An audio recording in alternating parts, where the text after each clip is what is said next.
It is not that you want them to, do what I couldn't do, son.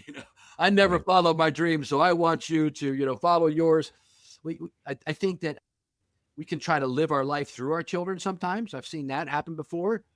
I've tried to never push what I do on my kids, and so none of them are in my field. My Right. son-in-law is, of all things, uh, but I try not to do that to them because I don't want I want them to find their own purpose, their own passion. I don't want Right. them to be 20 years in and say, "Oh, Dad got me into transportation. This isn't what I want to do."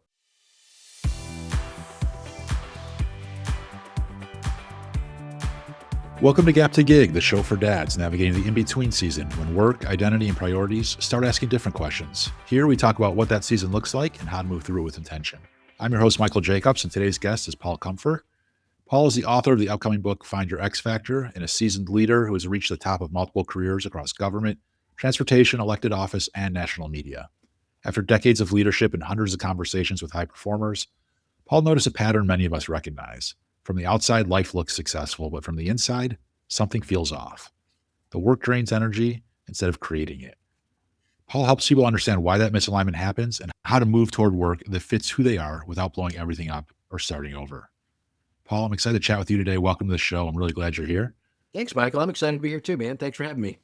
My pleasure. So many dads listening to this show are doing what they were told would work, right? And they built careers that look solid on paper, but something doesn't feel right anymore. I kind of want to start there with you. You've reached the top in several different careers. When you look back, what were the earliest signs that success and fulfillment were starting to kind of drift apart for you? Yeah, thank you. It's a great question, and this is the classic midlife crisis question, right? So Right. you work for 15 or 20 years in a certain career, and then you're like, "Crap, this isn't really this isn't fulfilling me. This isn't making me feel satisfied inside. I feel like I'm working for the weekends, maybe just for the paycheck." I remember, Michael, I told myself a long time ago I would never do a job just for the money, and but I ended up staying in a job for several years just for the money, and it was soul draining. It definitely wasn't worth it as I look back on it. I learned it the hard way that what you said is true. So the book and kind of my theory behind the book is something that I've been teaching for many years. It's something I found out early in my career is I was able to identify really what made me feel alive. I think everybody, if you take some time and you think about your hobbies, what you would do for free, what you like doing, when you come away, you feel energized. Time seems to fly when you're doing it. Like for me, it used to be playing Command and Conquer on the computer. And I finally had to throw that sucker away, the disc, because I got addicted to it, right? So, but it was the thrill of victory, I think, that a lot of men feel like they need and they don't have it in their real life. And I've noticed that in my own life. And you can notice that too, right?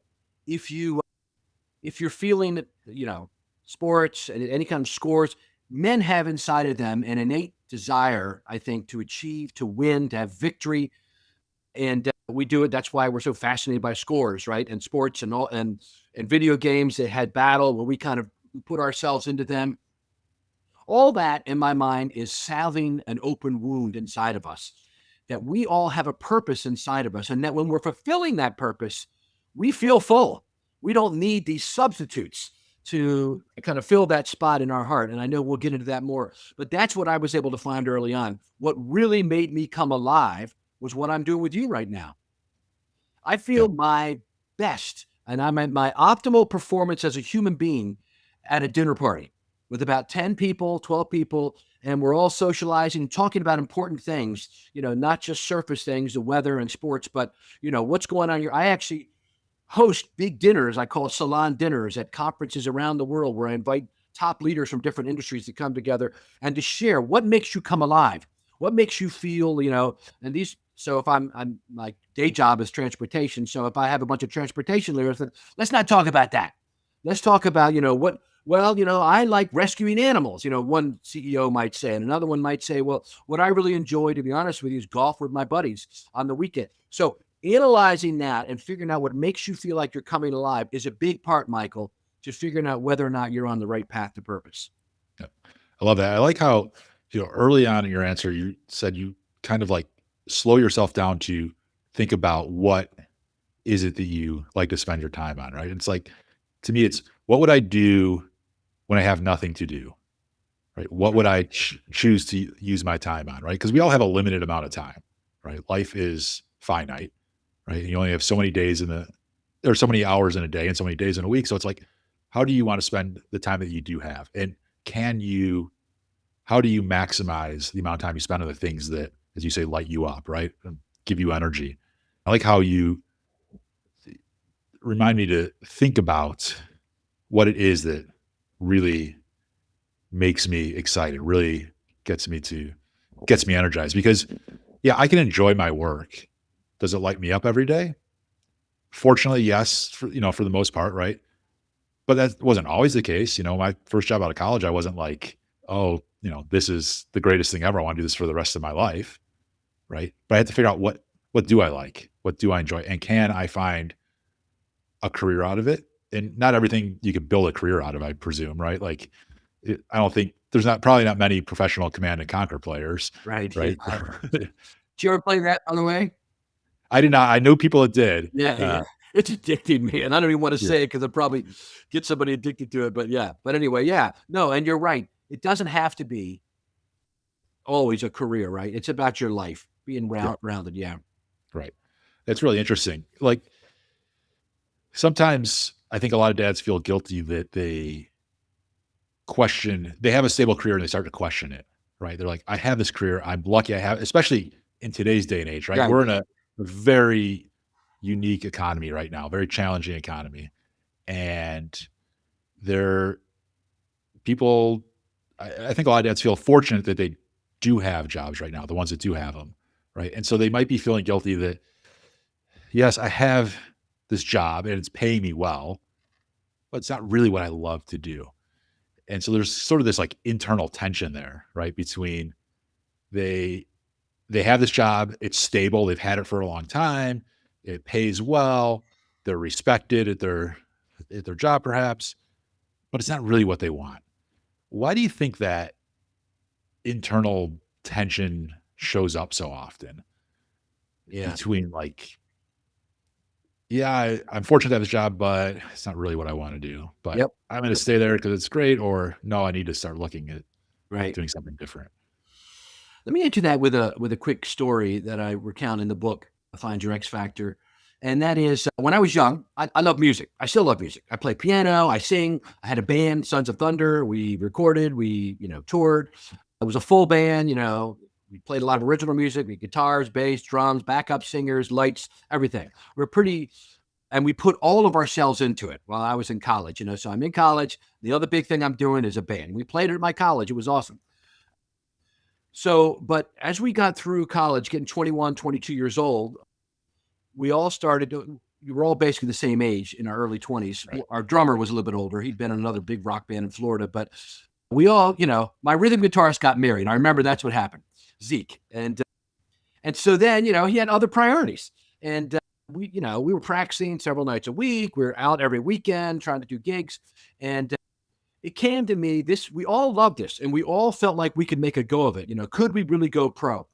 But as we got to the point where a decision had to be made about what we were going to do with our lives, all right, we're getting ready to graduate. I realized, I'm getting ready to graduate from University of Maryland, and I've got to get a job. I'm engaged. I want to get married too. And that means Right. I have to have a real job, support my family. We're not making that much money doing this. We're putting all the money into the band, the equipment, all the stuff we're making.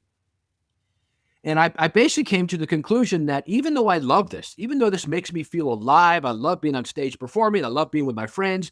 We had a group of about 30 friends who went with us everywhere. We had a tight like clan that went with us everywhere. Even though I loved it, I knew we weren't good enough to make a career out of it. You know, you go to Nashville and you can see every bar down Broadway is filled with musicians that they're good enough to be, world famous, but they're not. Either they Right. don't have the connections, the skill sets, all the things that are required to make you a success in a highly competitive field. And that's where I felt we were at. We were good, but we weren't great, and we didn't have great connections. I didn't know anybody at Arista Records that would sign us. Right. And so I made the first adult decision of my life. I went to the band and I said, "Listen, guys, I went through all that, and I said, so we got to be real. Are we going to do this or not?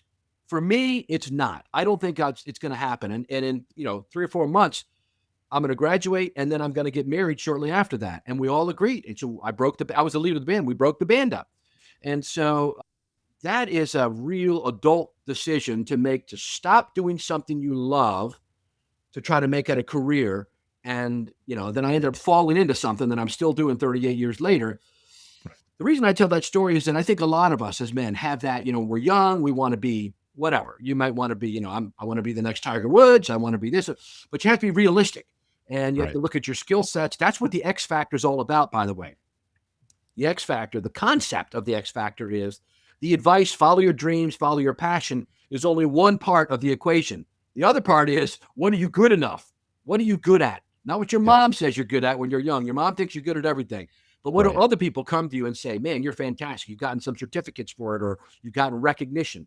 So that's your one X, that's your Y axis, and your X axis is your interest. So your interest and abilities, where they intersect, that's the sweet spot for you. That's where you can find purpose because you're hardwired for it already. You already know what you want to do, what your interests Right. are, and then what you've got the skill sets for is the other thing. Now you can get better at something.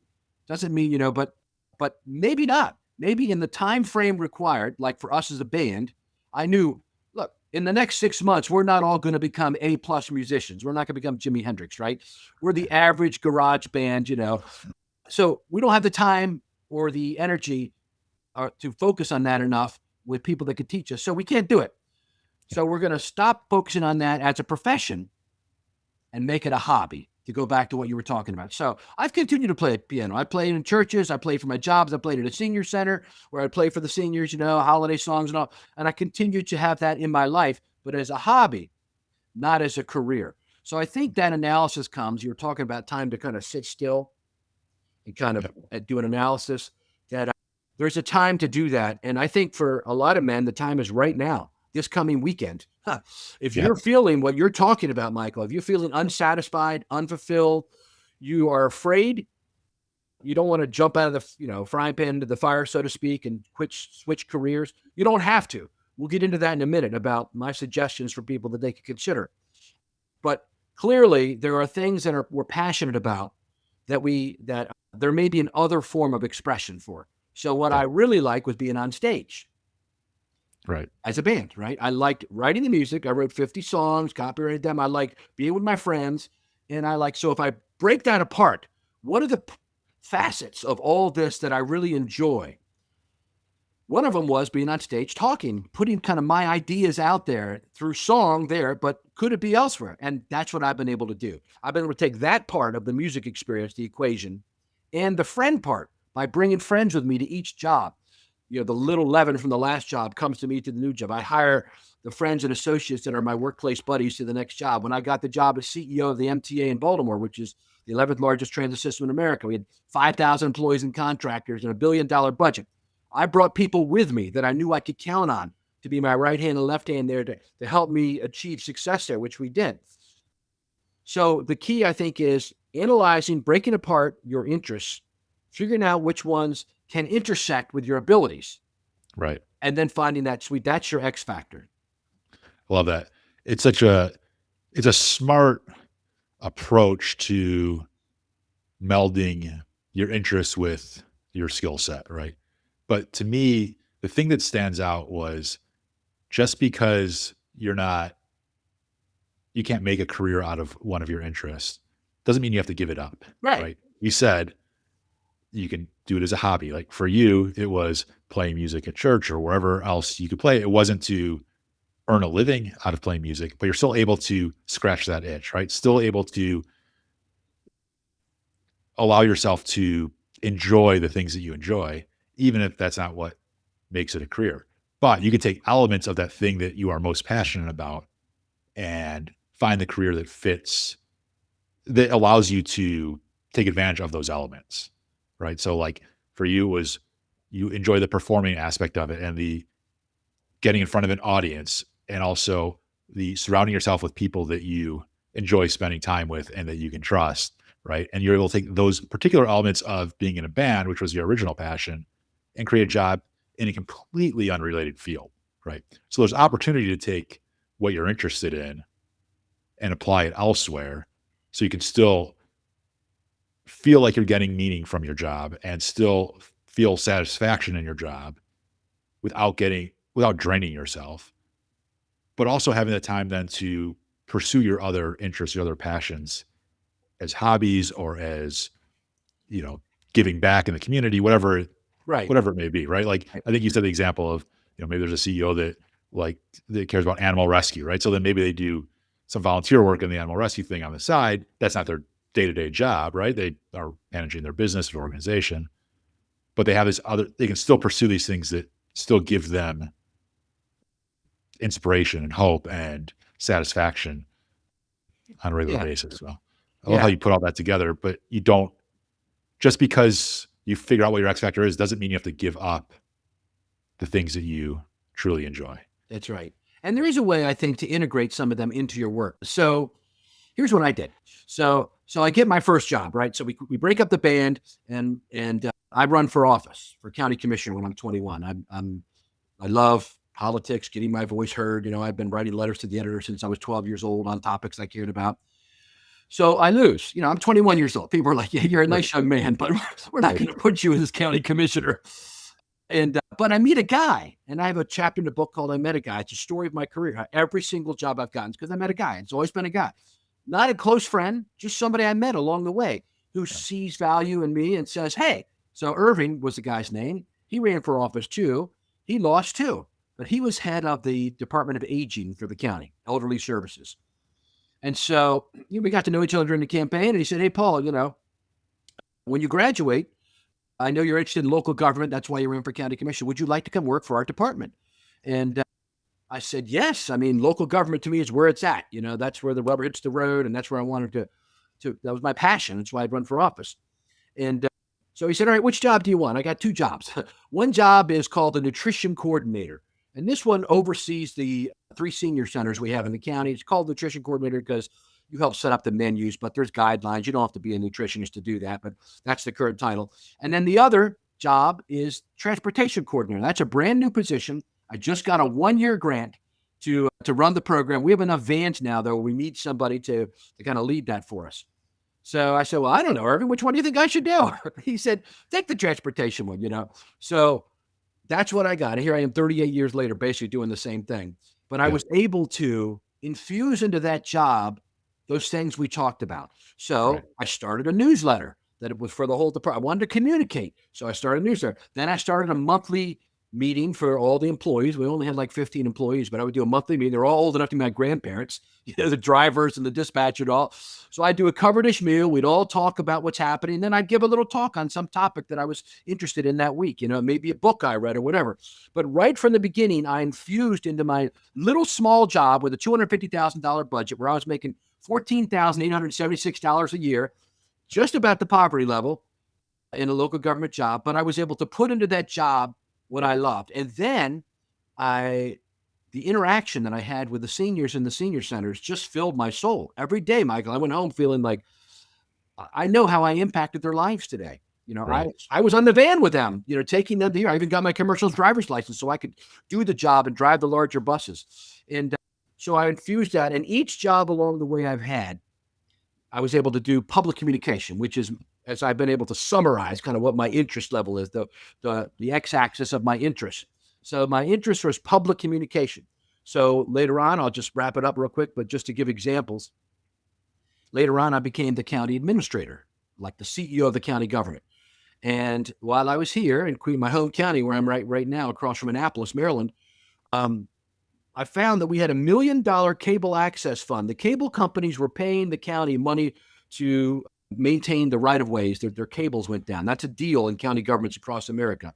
And we Sure. hadn't done anything with that money. Well, one of the things you could do with that money is start a cable access channel. So that's what I did.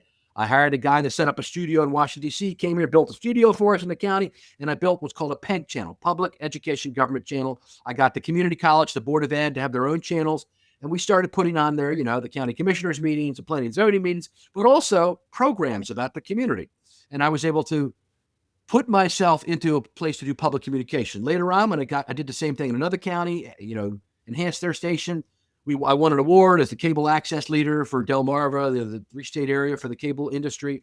And then when I got the job as head of the MTA, I started a radio station, a FM radio station in Baltimore City that was on the top of Television Hill. I had a guy that we were calling radio stations every morning to give traffic and transit updates and all that. Why not have our own station? So we did. I had a guy on the team that was really skilled in that area. And so we built WTTZ, FM 93.5, smooth jazz all day long, and 5 times an hour, traffic and transit updates. And so I was able to continue that passion of mine. And then when I retired, I took a job with a company that said, hey, would you start a podcast for us? And then later on, I started a TV show and then writing and speaking at conferences and all that stuff. So I've been able to, in each job, infuse what I love so I feel happy about it. One job, Yep. I was running a call center for Washington, D.C. Metro for the paratransit system for people with disabilities.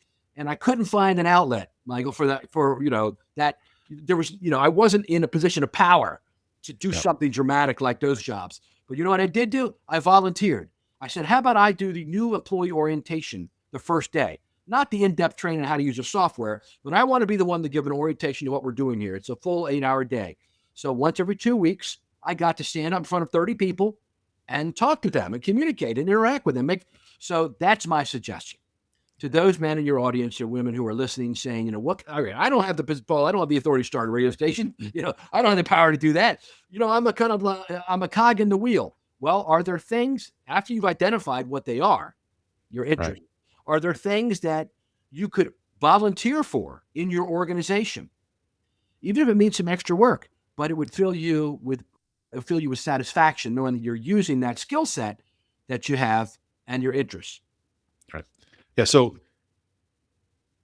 first of all, fascinating development of going from quitting your band, right, all the way to having like TV shows and starting radio stations and all those things and government in between, right? That's a very unique path. But what I find most interesting is you figured out a way you had interest, right? Communications and eventually transportation became an interest of yours, right?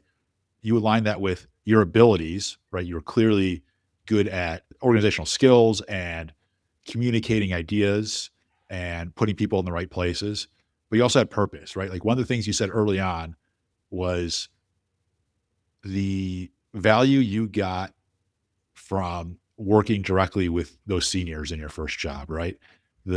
How fulfilled you felt at the end of each day, right? So you had these interests, you had this ability, you had this purpose, and you put them all together into your career, right? Which in whichever role you were in the moment, whether that was a transportation director for this, for this senior center, or it was starting a radio station or, becoming the county commissioner or starting a TV show, right? You always kind of blended those three things together. You didn't just pursue the rock band thing because that would just be just chasing your passion only, right? That's not right. necessarily your ability or yes, to some degree your interest, right?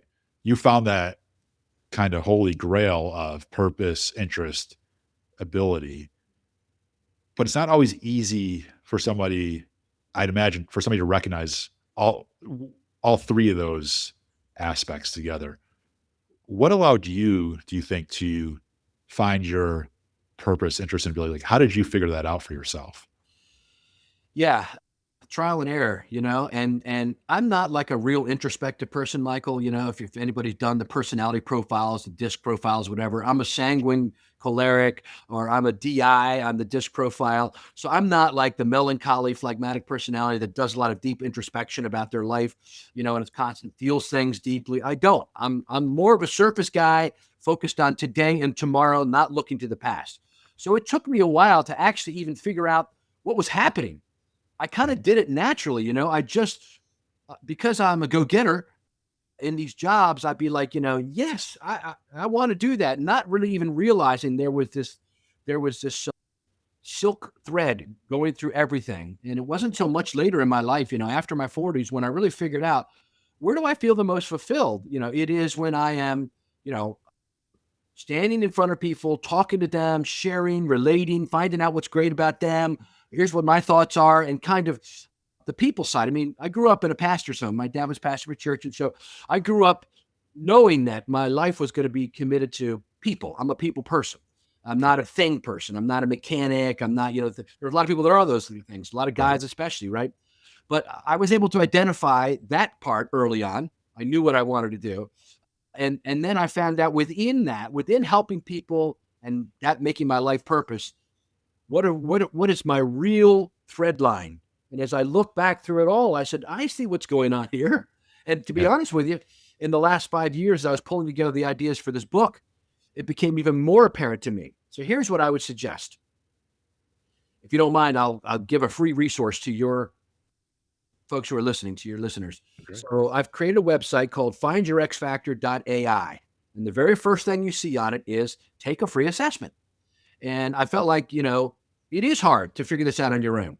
So I've done a lot of research on it, talked to a lot of people, done my own analysis. And, but, it takes maybe, a weekend to go through, I think, of some dedicated time on your part, or a couple days if you're able to take that during the week, and just analyze yourself. All the tool is, it's a tool to help guide your thinking. You come up with your own solutions. It's not like you click a button and it brings back to you, well, here's the answer Paul Comfort says. No, Right. you got to do the work yourself, man. But the idea is it's a framework for you to work through. It's a 2-page assessment, and it just helps you think through, what are my interests, what are my abilities, and where can I find an intersection?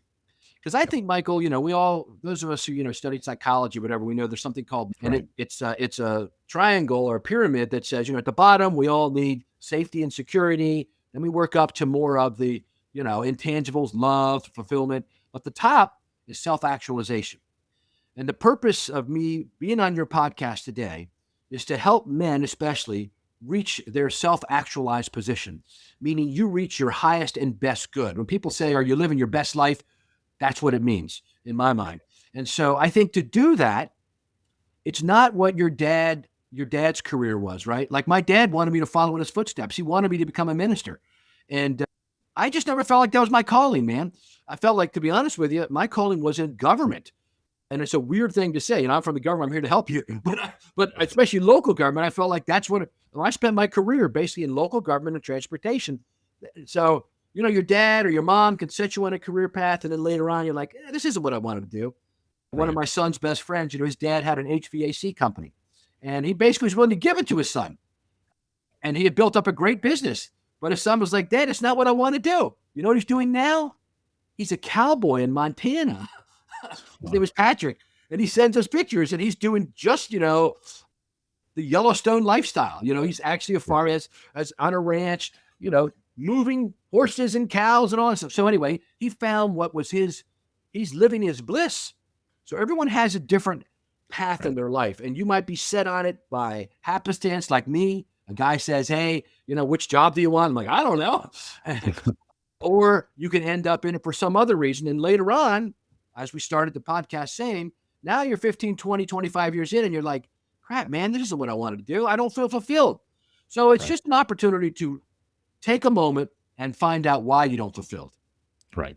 What's inside of you. And a lot of men don't do that. We numb that, right? So some of it is substance abuse, right? We feel that numb. We feel that empty hole inside of us. So we're drinking. And, I've got a lot of guys I know that drink way too much. And I know what's going on with them. I can see right through it. They don't feel fulfilled. So they're numbing the pain. Or maybe even drugs, or it may be, reckless living, or all kinds of things. Or, you throw yourself into video games or online, you live your life online with all that. I think a lot of that is a sign that says, what's going on here? Yep. Why are you trying to fill your life with all this nonsense? Why not figure out who you are at your core? Right. And then see if you can work toward becoming more fulfilled as to who you are as a man. Right. So for dads specifically, when they maybe are in the wrong role for themselves at work, right, where they're not in their X factor per se, how does that affect their presence at home in ways they might not even notice? Right. Well, they say the old, S rolls downhill, right? So you come home, you're upset at work, and you kick the dog. So, and 70% of job satisfaction studies show have to do with your relationship with your boss. So some of your job dissatisfaction may not be that you're not in a job that finds you fulfilling. It may be you think your boss is a dick, and it's just not, and not your cup of tea. And so there's all kinds of strategies, and I'm sure you've already talked about on your podcast about how to work with a boss, how to manage up, and all those kind of things, or how to shift yourself in an organization to a different position where you're not under them as much, that kind of a thing. But yeah, I think that it does impact your life as a father if you're not fulfilled. Now, Yep. some men, find, and I did too. I have 6 children. We have 10 grandchildren now, and 3 more on the way. Super excited. We have Oh, over 20 congratulations. people in our family clan, and we're all very close. My kids are very close to me. I have 2 boys and 4 girls, and I talk to them pretty much, several times a week, if not every day. And they're all basically grown up now, but I'm in their children's lives, and so I think God created us to find fulfillment in our progeny, right? And it is not that you want them to, do what I couldn't do, son. I never Right. followed my dreams, so I want you to, follow yours. I think that we can try to live our life through our children sometimes. I've seen that happen before. I've tried to never push what I do on my kids, and so none of them are in my field. My Right. son-in-law is, of all things, uh, but uh, but I try not to do that to them because I don't want I want them to find their own purpose, their own passion. I don't want Right. them to be 20 years in and say, "Oh, Dad got me into transportation. This isn't what I want to do." So for me, I think that a man should find fulfillment in his family, in his wife, and in his children, and that can be a big blessing and fill a big part of that hole in your heart that it really there is on purpose. So you'll fill it with family, right? It's part of Right. the propagation of the species. But on the other hand, if you're totally unhappy with your job, it bleeds into your family life, right? We all know it. We come home, it takes us a while. Well, I always liked, so for 5 years, Michael, I had a job that I hated. It's the one that I stayed in for the money. Even though I Yep. found things I could do there, my bosses were terrible to me. I felt like I have a chapter in the book called When You Hate Your Job. And it's the 5 things that I hated about my job and the 5 things I learned while working there, and how hating my job and what I hated about it actually helped prepare me for my next gig. So it was good to learn from that. I didn't know it at the time. It took me about 6 months to a year to figure all that out as I was analyzing, what was happening this next job. It's because I learned basically how to eat steel wool for breakfast at the job I hated, if you know what I mean. Yeah. And so I needed that for my next job where I was told to be a change agent, come in and kick butt and take names. So yes, it can affect your relationship with your spouse, with your children. I always had like a long time to drive home so I could decompress. And I think Yep. that's part of a tool for men, especially, is to decompress as on your way home, and don't just listen to the news on the radio on the way home, man. That's going to get you more ramped up. Do Right. whatever you have to do to decompress. So when you come in, you enter the home more neutral than coming in with negative energy. And Right. if you are having negative energy at home, what I would suggest is that you take some time alone. I do this on a regular basis. Sit in your favorite quiet chair, unplug everything, and meditate and get yourself centered so that you're not taking out that anger and that angst on your family. Because the last thing you need is for, both sides of your life to be ruined because you're in a job you're not happy about. Right. Yeah, I agree. I think that yes, we all need to earn a living, right? We all, for the most part, maybe there's some people that don't, but so we all have to work. We all want to be there for our families, but we can't do either of those well if we don't take care of ourselves too, right?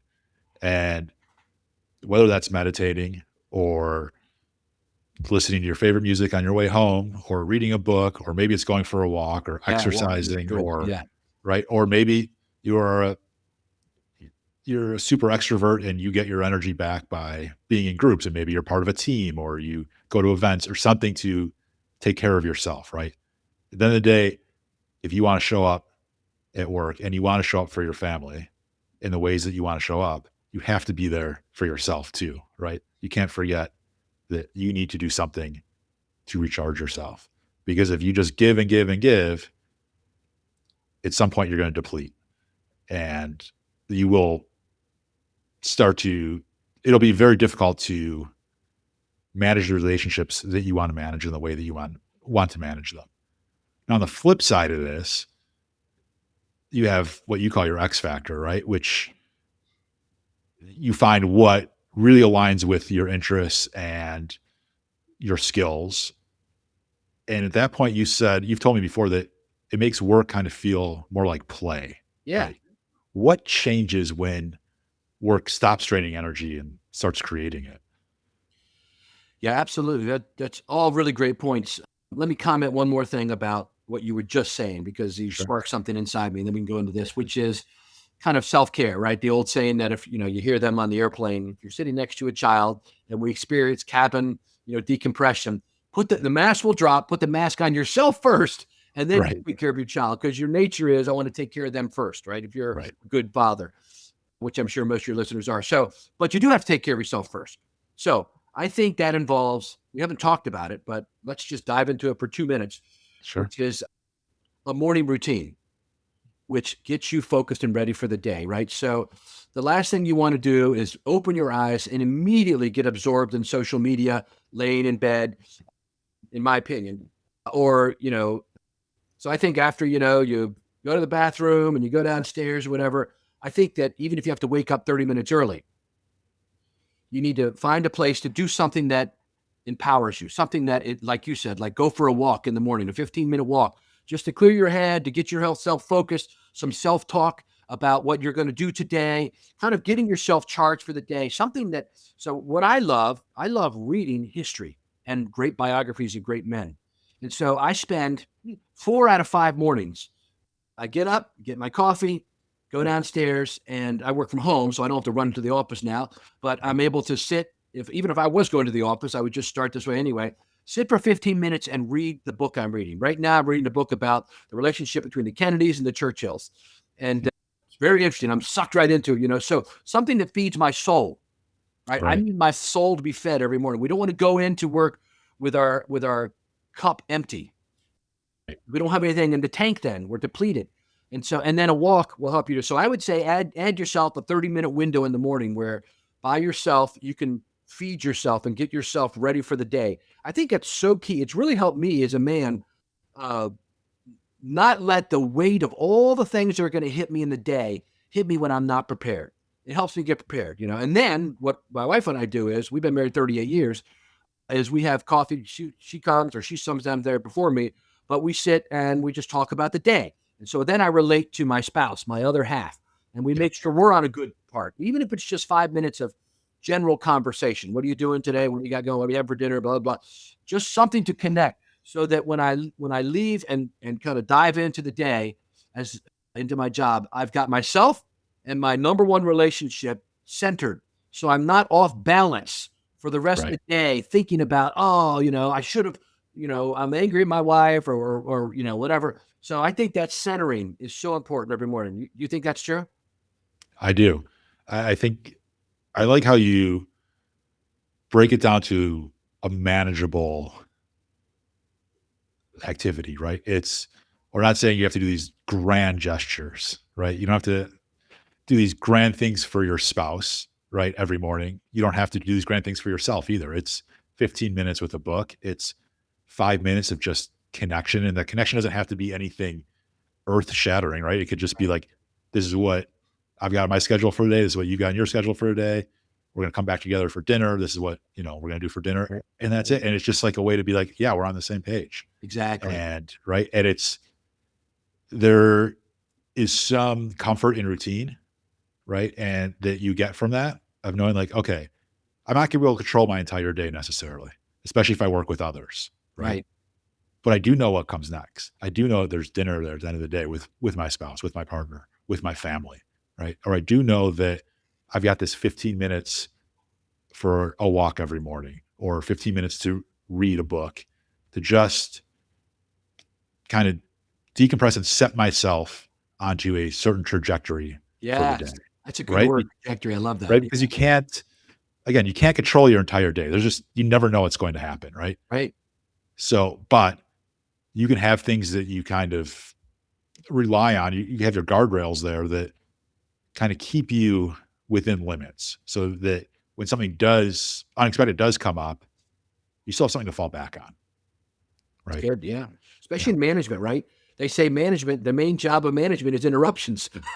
Right. And, you're constantly trying to, I don't want to be interrupted, but, actually, when you realize that it is interruptions, the inventor of the light bulb, Thomas Edison said, you know, every day, I never worked a day in my life. That was his quote. because every day felt like it was something fun. He was following his X factor, right? He was Yep. great at mechanical things, but he also had a passion to, discover and create. And so he found a Right. spot where he did them. He invented all kinds of things. I think there's maybe it's 1,000 patents or something like that. So yeah, so I think that when we do tap into that spot, right? So it's easy to visualize, right? Yep.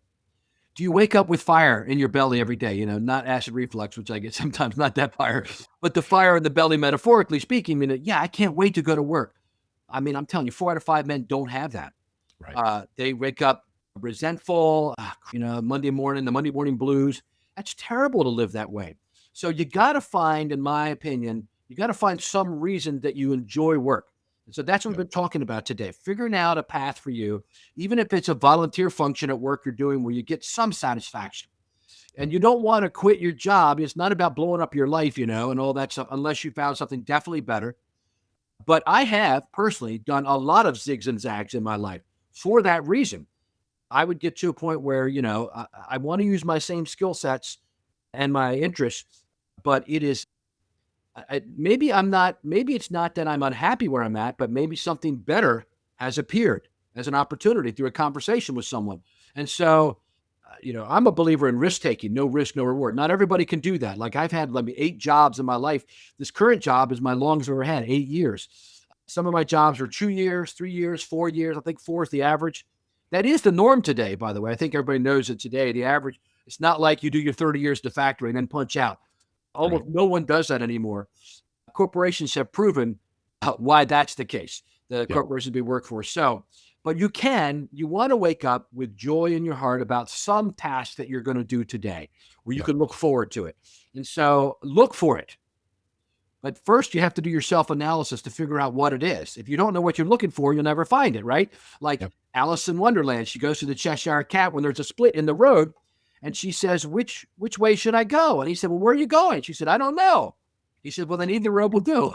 So you don't want to get to these points in your life where you have intersections and you don't know, the old saying, you don't want to climb the ladder of success your whole life, only to find out at the end it was leaning against the wrong wall.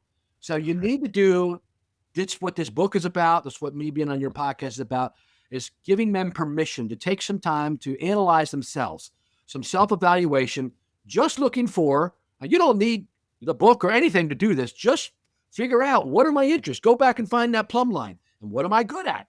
Write it all down. And then figure out where can they intersect. Yep. Where they intersect, that's where you're going to wake up every morning. If you love it and you're good at it, you're most likely going to be a success. And that Right. success will breed success. That's why I've been able to go from one career to the next and rise to the top of 3 of them. Is that I've been able to figure out what is the intersection and apply that in different careers with my interests and abilities. 9 out of 10 people are scared to death to talk in front of people. So it's easy for me to find a niche for that, right? Sure. Everybody needs somebody in their team who's a front man, as they say, or a front Right. woman, right? So I'm able to take that, and because I can communicate and connect with people well and build relationships, it's what it's all about, right? Relationships are the grease that make the gears of commerce turn. So Right. what I do is I interview CEOs of transit systems in my podcast. I've interviewed 400 of them. We just celebrated my 400th anniversary episode. And so that is that C-suite connection that helps my company love it, the thought leadership C-suite connection, and they're the customers of my company. So I don't have any ROI. I don't have anything I have to, money-wise deliver. It's just the relationships that help us, our company in the long term.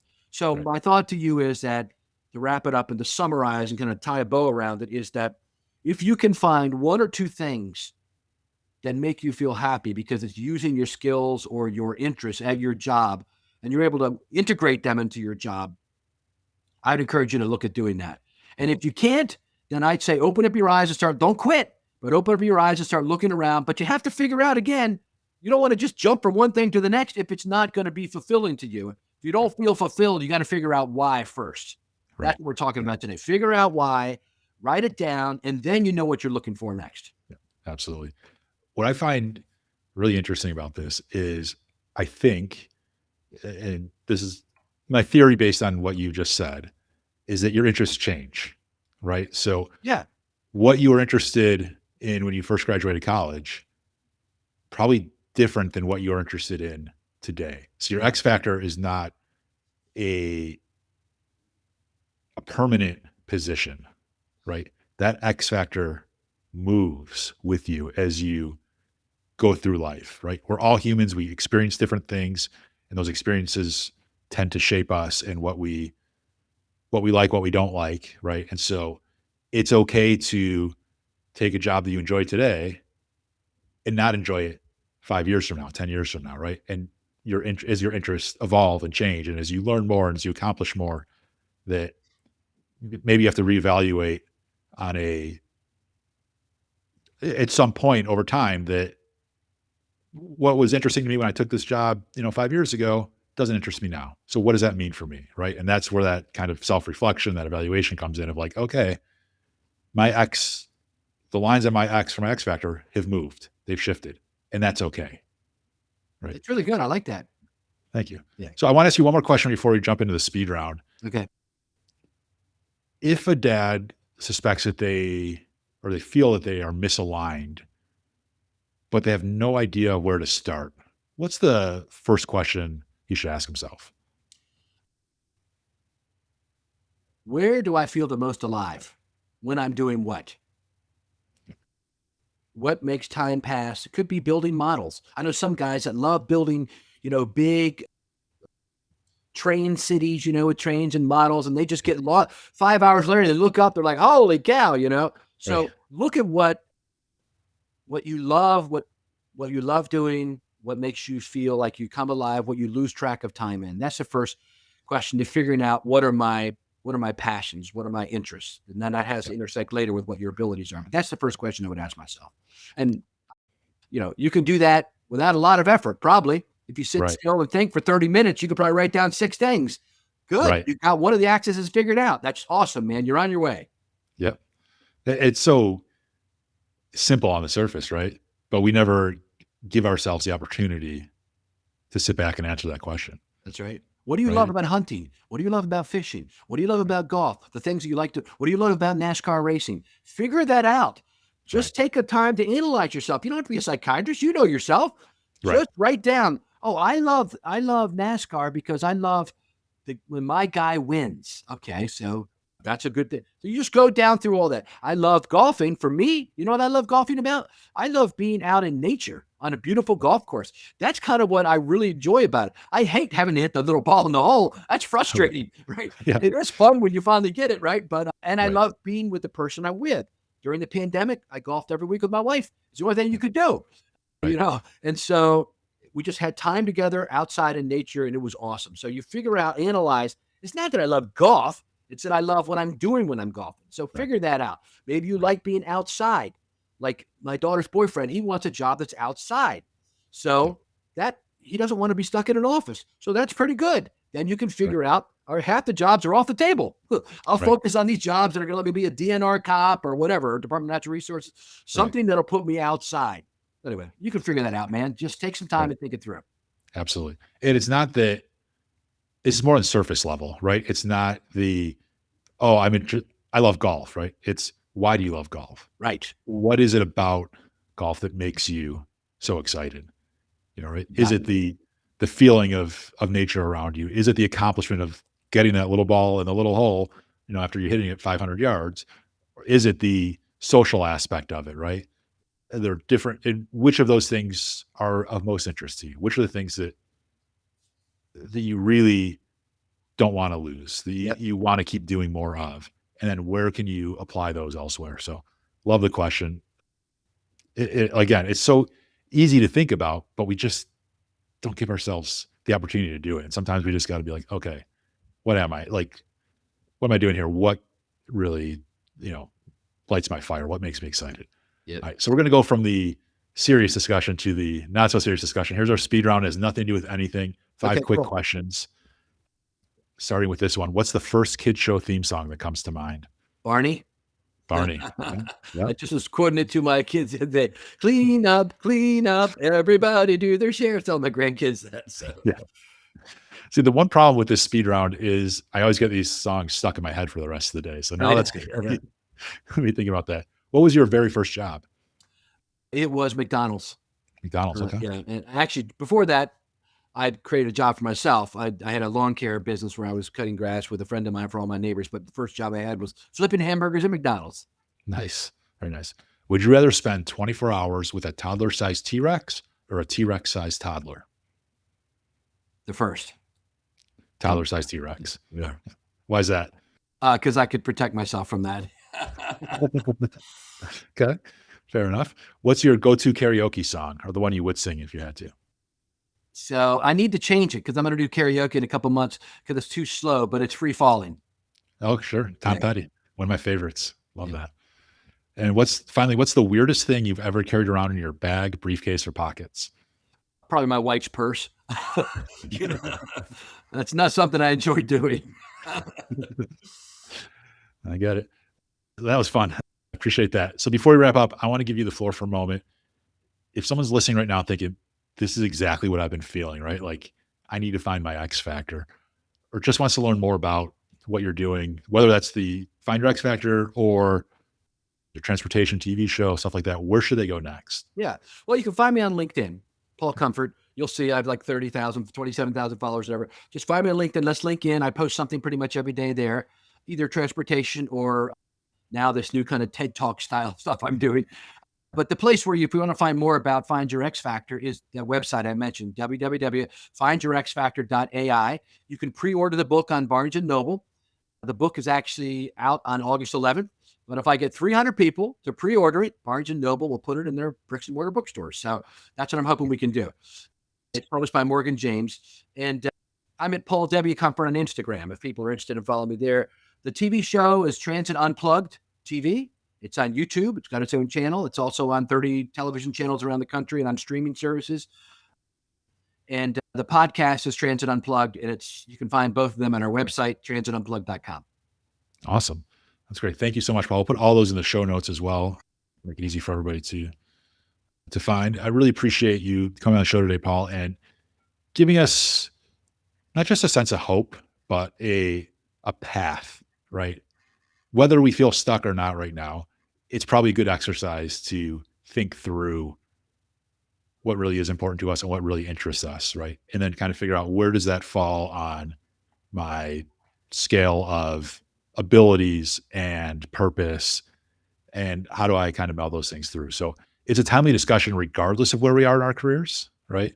But I think also, given where we are in this economy where things are a little bit more challenging for a lot of people, that this is a very relevant conversation. I appreciate how practical you make it out to be, right? It's you show that alignment is possible without burning everything down, right? And that matters, right? Like, it's not always the best idea to just throw caution to the wind and hope for the next thing. Sometimes we just have to think it through and figure out, really, how do we align ourselves to find the right purpose for us? So I appreciate you being here. Thank you again.